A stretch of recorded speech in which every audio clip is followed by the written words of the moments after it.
Allahu Allahu Allahu Allah.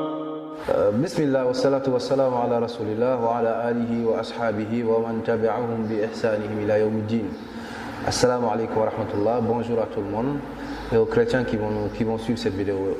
Pour ñu ñëw di wax ci wàllu Noël. Noël, c'est le Verbe incarné qui vient racheter les hommes. André noonu la définirait Noël. Léegi avant ñuy commencer ci wàllu Noël dañuy lire ñoom li nga xam ni ñoom ci seeni ay borom xam-xam ñoom ñoo ko bind ko ci encyclopédie catholique comme ni ngeen ko gisee nii mën naa ko gën a jegeel ku ko amul mën na ko uti bu ko defee mu lire ko donc ñoom lan la ñu wax ci biir. Donc comme vous le voyez je l'approche pour que vous voyez que c'est pas quelque chose qu'on a créé, c'est écrit Noël, hein? L'encyclopédie catholique. Les savants chrétiens disent autre chose que Père André. Noël, personne ne sait exactement quand Jésus de Nazareth est né. Je lis l'année de sa naissance, théoriquement l'an premier de notre ère, puisque notre calendrier est fixé à partir de cet événement. N'est pas exactement connu, 3,6,8 avant Jésus-Christ, point d'interrogation. Le jour l'est encore moins. Donc les savants chrétiens reconnaissent que personne ne connaît la date exacte de la naissance de Jésus-Christ, ni le jour. Ça c'est le premier point important pour Père André. Et j'en suis sûr que le Père André est au courant de ça. Pourquoi il ne l'a pas exposé au monde chrétien? 25 décembre, fan la jóge. Ça c'est la question qu'on pose au Père André. J'espère qu'on aura une réponse favorable de sa part. L'auteur continue. Beaucoup de théories s'affrontent pour expliquer le choix du 25 décembre comme jour symbolique de sa naissance.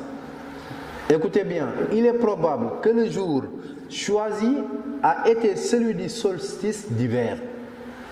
Écoutez bien, après lui-même va donner la définition du solstice d'hiver, c'est quoi? Il est probable que le jour choisi a été celui du solstice d'hiver, célébré par le calendrier julien.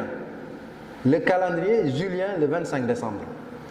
Que des païens, maanaam. ay ceddo ñoo ko doon féete ci égyptiens yi ak grec yi lan lañ doon jaamu benn yàlla bu ñuy wax yàllay jant le dieu soleil Mitra lii lañ doon jaamu. romain ak grec yi nga xam ne ñoom ñoo dugg ci christianisme ñoo àndaale fête boobu daal di koy dëgëral ci biir christianisme waaye Jésus xamul woon loolu. benn chrétien mënu laa jox benn verset de la Bible bu benn apôtre fête 25 décembre que des païens appelaient jour de la naissance du soleil invaincu, du Dieu soleil.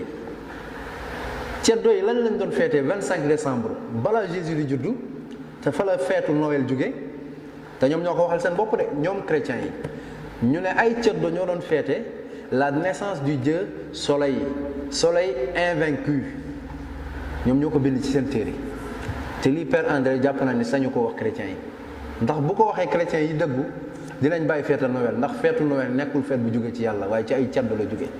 lu baax ci yàlla lay jóge du jóge ci ay ceddo lu sell ci yàlla lay jóge du jóge ci ay ceddo. te ceddo comme ni ngeen ko xamee mooy ñi nga xam ne ñoom xamuñu yàlla te jëfeewuñu li yàlla santaane ñoom dañ leen di jàppee ñoo xam ne ñu sellul lañ ndax ki xam yàlla di jëfee santaane yàlla rek moo sell. léegi ci feet bi ñu leen di feetaloo yéen 2 milliards de chrétiens fii la jógee te seen encyclopédie moo ko wax du ñun musulman ñoo ko wax. loo xam ne ay ceddo ñoo ko créé luñ koy doyee ñun lan lañ koy doyee doyewuñ ko dara yàlla bu bëggoon ñu feete ko dinañu xamal ba su juddu Aysa xamal ñu ndax dañ ko war a feete wala déet waaye ñamu yar ci boppam apôtre yi ñi nga xam da leen wóolu woon tànn leen mosu ñoo feete 24 ak 25 te li gën a doywaat ci 24 ak 25 mooy suñu sœur yu bëri ci lañ leen di yàq wallahi alazim suñu sœur yu bëri 24 décembre dañuy baali 25 décembre dañuy baali fi mu toll nii xale yu góor yu bëri ñu ngi préparé seen i guddi njaaloo 24 ak 25 jàpp leen ni yéen a ngi njaaloo ji ak seen i sœur képp ku fi njaaloo ak jigéen yaa ngi njaaloo ak sa sœur jigéen bu la tiim jàppee ko sa sœur boo ko jàppee sa sœur doo njaaloo moom yërëm leen jigéen ñi mbokk yi yërëm leen jigéen ñi yedd leen jigéen ñi ñu sol ay yëre yu baax jigéen ñi bu ñu génnoon ñëw jox leen seen yaram sax xoolee ko sa bëtu sœur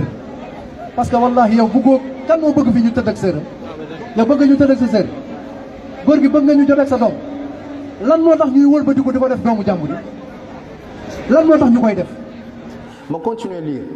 Au IIIe siècle, l'empereur Aurélien fixa ce jour une fête du soleil honorée comme Dieu. Une fête du soleil honorée comme Dieu. Ça, c'est du paganisme clair. C'est du paganisme clair que le Père André ne nous a pas exposé. Et on continue. Il n'est pas étonnant que les chrétiens, et tout ça c'est écrit dans l'encyclopédie, il n'est pas étonnant que les chrétiens aient ainsi baptisé une fête païenne dans les années 300. Ça c'est catastrophique, c'est extrêmement grave. L'encyclopédie catholique reconnaît que c'est une fête païenne qu'on a baptisée comme une fête chrétienne. Dans les années 300. À cette époque, de nombreux temples sont transformés en églises. Et la plupart des chrétiens pensaient qu'il était meilleur, de proposer la foi chrétienne avec une certaine continuité par rapport au culte précédent, au culte des païens. La hawla wa la quwwata illa billah. wallahi suñu l'islam dafa des. وقل جاء الحق وزهق الباطل إن الباطل كان زهوقا